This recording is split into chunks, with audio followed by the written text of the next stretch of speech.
Today, school's nearly out as we put the finishing touches on Project Old Skool.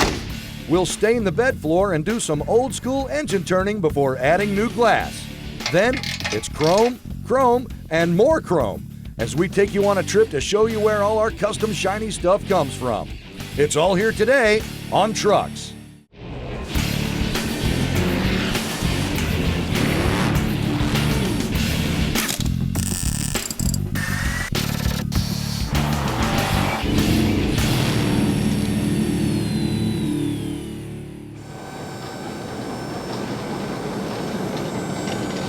Hey, welcome to Trucks, where we are deep in the throttle of Project Old Skool. Now, anyone that's gone completely through a vehicle like we've done this 53 F100, well, you know there's a lot of loose ends to tie up, because basically we brought this thing back from an empty shell. Now, I know you guys want to see this classic finished, and we are chomping at the bit to get this thing back on the road where it belongs. And hey, take a look. We are close. So today, we're going to take care of the rest of those loose ends, starting with these chrome bumpers from LMC Truck. Now, they're designed to bolt right to the frame in the factory location, but if you want to tuck them up tighter for a cleaner custom look, all it takes is drilling a few new holes. We relocated our holes a little higher up and a couple inches further in to tuck the bumper into the bed.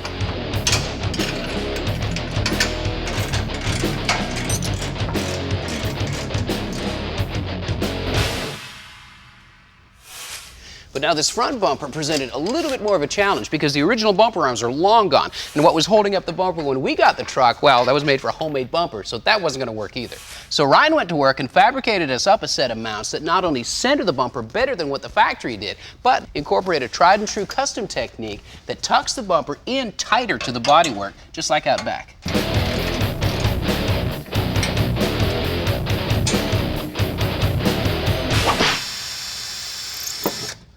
Now, our running boards are fiberglass parts from Bebop's Glassworks and come just like you see them. Now, we thought they could use a little dressing up as well as some protection, so we opted for this custom runner kit from Mid-50 F100 parts.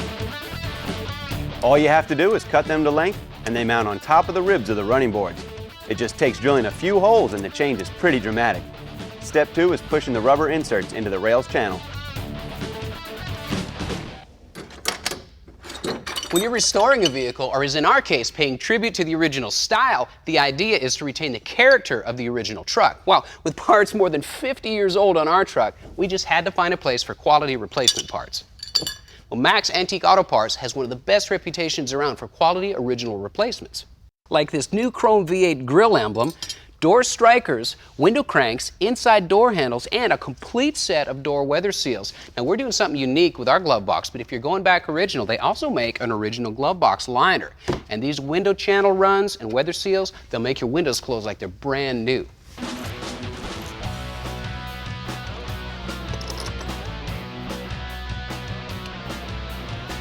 These lock cylinders are factory stainless steel, and they still look great, so we'll just pop them right back in.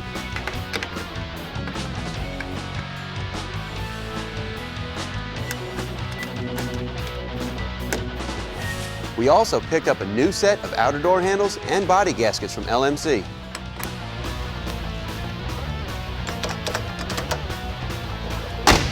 Yeah, that's it.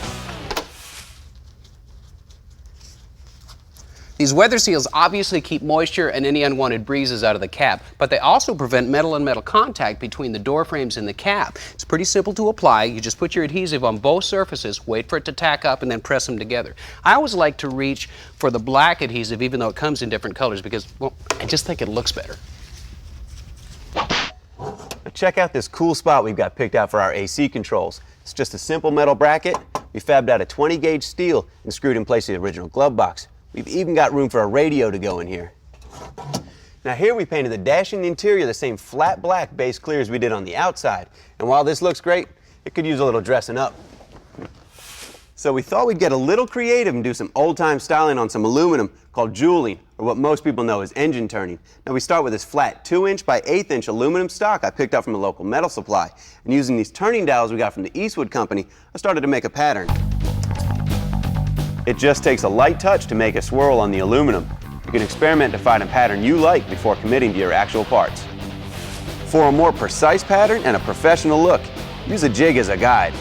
Now the time investment is huge, but so are the results.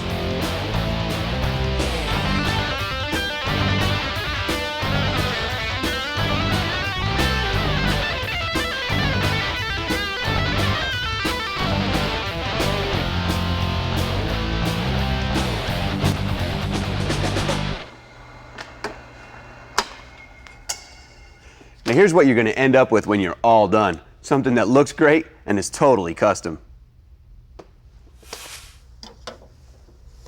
We got a bit of trimming to do to make our turn pieces fit, so you guys take a break, and when we come back, we're going to take you on an incredible tour of a shop that has a list of customers that includes OCC, Gibson guitars, Foose, and, well, trucks. Stick around, you don't want to miss it.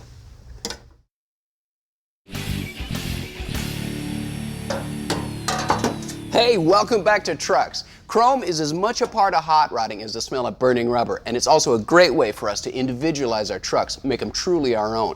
But sending your parts off to the chrome shop can sometimes lead to disappointing results if that shop doesn't care about your chrome as much as you do. And good chrome plating requires skill and some serious craftsmanship to get this ultra smooth deep luster. We thought it'd be pretty cool to show you guys at home what goes into the chroming process at Advanced Plating. We met up with Steve Tracy, owner of Advanced Plating in Nashville, Tennessee, and he gave us the grand tour of his 60,000 square foot facility, starting with a showroom that looked like an automotive candy store. And it's not just metal parts that they plate. They can chrome fiberglass, plastic, and some things that you'd never expect to see plated. Now this is actually a coyote skull. They can plate almost anything here. The first thing that happens to a part when it comes in here, I mean, what do you do with it? Well, after the job is estimated, it comes from the showroom out here to be engraved. After the jobs have the numbers engraved, they're inventoried, and then they are put on the hold shelf, and then they go from here over to the plant to be processed. Steve showed me some of the incredibly rare and valuable parts ready to be plated, including these aluminum bumpers from a 1955 Cadillac concept car. Advanced also powder coats parts and takes just as much care with that process as it does chroming. Steve then took us out to ground zero where the whole chroming process starts. There are different types of strippers for different type of metals. Steel parts are acid dipped to remove any plating, paint, or rust. The next room was where they straighten and repair parts, and we actually found our grill in the process. After it was stripped, we had a lot of body filler in there. Yeah. It was all sanded, coppered, all soldered in, copper plated again, sanded, copper plated. You've got 3 trips through the copper tank with a total of 12 hours of copper plating on your grill here. Wow, this looks fantastic, Steve. That's amazing. This bumper is being straightened by Clarence, who's been doing this job for 30 years and has the touch of a surgeon. The pieces are continually sanded and shaped until they're ready for copper plating, which acts as a filler to be further leveled and smoothed. Before copper plating, the parts are chemically cleaned, then rinsed clean several times before going to an alkaline acid etch. This removes any cleaner film, opens all the pores up, and allows the copper to bond to the base metal. The copper plating looks like something out of a horror movie, and what you're watching is hydrogen form on the surface and copper being deposited. The copper is then leveled and replated until it's ready to be buffed. Finally, after 3 stages of quality control, it's ready to move down the line. Nickel is what gives chrome plating its gloss and shine. Everything is built on a foundation, including the gloss and shine of chrome, and it starts with hand-buffed copper plated by nickel. And after about 2 hours in the nickel tank, the color has changed and a glossy, highly reflective part appears, but it's not finished yet. So this is the big one. This is the chrome tank. Right, now this is a true hexavalent chrome. This is what gives you the beautiful, deep, silvery blue deposit. The depth in plating comes from nickel. The smoothness in plating comes from all that work those guys in the polishing department did. All that copper plating and sanding. The nice clear deposits from filtration and chemistry. But what gives you corrosion protection is the chrome itself. And it deposits. It's a silvery blue, transparent deposit over the top of the nickel. Right. You are actually looking through the chrome and seeing the nickel. That's the depth right there. Yeah. After the chrome bath, the parts are rinsed in a sodium bisulfide rinse. Basically, it cleans all the excessive chrome residue off the parts and reveals the luster that we know and love. Every single nut, bolt, and part gets the same craftsmanship and attention to detail, and that is what makes Advanced Plating ahead of the pack for custom plating. Next, we'll pick a wood stain to match our old school paint job. And later, we'll show you how to pop new glass in an old truck. Stick around. Hey, welcome back to Trucks and Project Old Skool. Now, one of the coolest things about these old vintage trucks is they came with a wooden bed floor. Yeah, but those original wood bed floors seldom stood the test of time. And even though this wood here has obviously been replaced along with the original metal strips, you can see it's obviously warped in places, and there's definitely signs of moisture penetration under what I'm assuming is some sort of polyurethane clear coat. So if you remember, we had Pros Pick send us one of their wood kits when they shipped us our new bed, along with these polished, boltless strips to hold the boards down. This wood is red oak, and it has a beautiful grain. And with a black color on Old Skool, any color stain would look good. But the most important thing here was to finish this wood so we never had to think about it again. So I did some digging around and found this really cool black stain that's going to bring out the grain of the oak as well as give it some great depth and character. Now you can use automotive finishes to refinish wood, but wood is more porous and thereby more prone to moisture damage than fiberglass or metal. So we decided to go down a little bit different road and found this two-part epoxy coating that is going to seal the wood, look like glass, and last practically forever. But before we can start to make our bed floor look good, remember that we've relocated our fuel tank under the bed, so we got a little bit of cutting to do. We measured to find the center of the fuel cap on our tank and transferred it to the board. Then we used the fuel door we got from mid-50 F100 parts as a pattern for the opening. This is an expensive piece of red oak, and if woodworking is not your thing, you can take it to a cabinet shop and have them cut it for you. Now there are different tools you can use for this, but we decided to do a freehand cut with a router. Almost.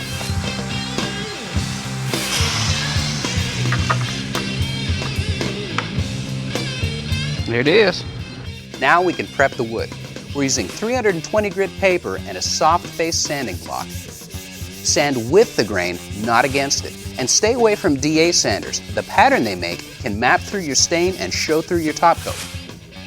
The final tone of the stain is your preference, so like we did, you can use the underside of one of your boards as a test panel to see how long your stain should sit and how many coats you should apply. We used a single coat left on for 5 minutes and wiped it off using a cotton cloth wrapped around a paint roller. Using a light touch, wipe with the grain of the wood over the whole length of the board. After a couple of hours of dry time, the first coat of epoxy is poured on, left for 30 minutes, and the excess is then squeegeed off. This seals the pores of the wood and stops any air bubbles from coming up and getting trapped into your finish coat. After the first coat is cured, then you can apply the second, heavier coat for your final depth and gloss. Well, while we let that stuff dry, let me show you some of the details we got cooking in the cab. Starting with these stainless steel scuff plates we got from LMC. And this is the finished product of our engine turning project, which is perfectly complemented by this stainless steel engine turn dash faceplate we got from Hainline that is loaded up with what else? Moon eye gauges. Now this is Old Skool. Well, we're going to take a little break, but don't go anywhere because when we come back, we'll show you how to pop a windshield in one of these old trucks. And don't worry, it's not as hard as you think it is. Stick around.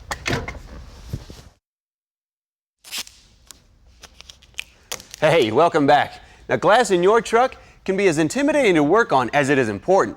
Now you saw how easy it was to get the glass out of this thing. Well, putting the windshield back in is almost as easy. Now, like you saw before, our original windshield is not broken, but it's worn out. So we're going to replace it with a brand new one that we got from LMC Truck. Now, they also sent us front and rear seals to put in with the glass. Now, this is what I used to call an H-style or donut gasket. There's one channel for the glass to go in and one for the pinch weld. But before any of this can go in place, this glass has to be cleaned thoroughly. And the best thing I've ever used for cleaning glass is regular old newspaper and household glass cleaner. Now there's a couple of things you're going to need for this project. Pick up some 1/4-inch nylon cord, as well as some silicone spray lubricant, and the little straw comes in handy. On your new gasket, you can usually find a mark where it's molded together. Yeah, right there. I use this as an indexing mark and put it right at the center in the bottom of the glass. But before we can put this gasket on, it's got to be lubricated. Stay away from petroleum-based lubricants that can damage rubber gaskets and seals.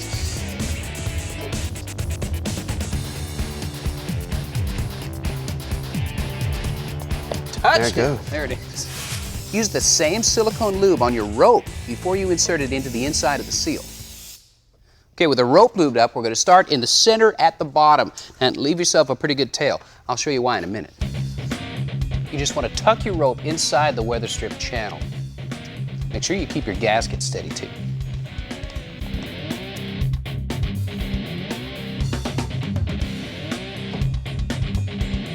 Now here's the fun part. With one person on the outside supporting the glass with light pressure, start to pull the rope inward one side at a time. Take your time and slowly work your way up the sides to the center of the top. Yep. There it is. Cool, man.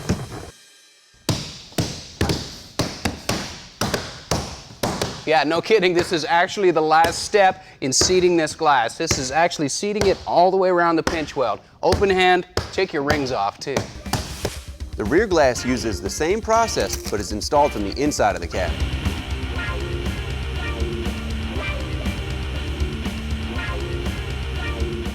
That it? That's it. Now with the last coat of epoxy dried, this is what you're gonna see. This looks phenomenal, man. It looks like you could sink your hand down into it. I can't wait to see what this looks like in the truck.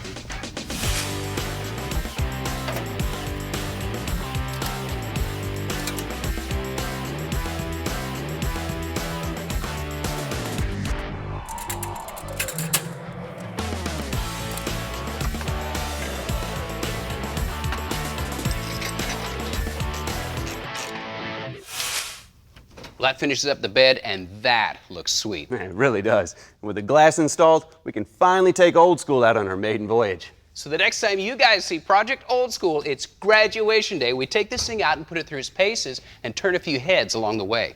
Hey, you missed a spot. Hey, I want to show you something from the guys at Delta Tech Industries. This is their Delta Sky Bar, Backup Bar, and Combo Ground Bar for 97 through 06 TJs. They all use waterproof xenon lights, and this Sky Bar mounts above your Jeep's windshield and uses long-range narrow beams for powerful illumination. With this Sky Bar, you can run 2, 4, or all 6 lights at once. Their Delta Backup Bar comes on automatically in reverse and cranks out 220 watts in a wide flood pattern behind you. Delta's Combo Ground Bar has 3 driving lights, 2 fog lights, and a floodlight on each side so you can see what's right in front of your tires.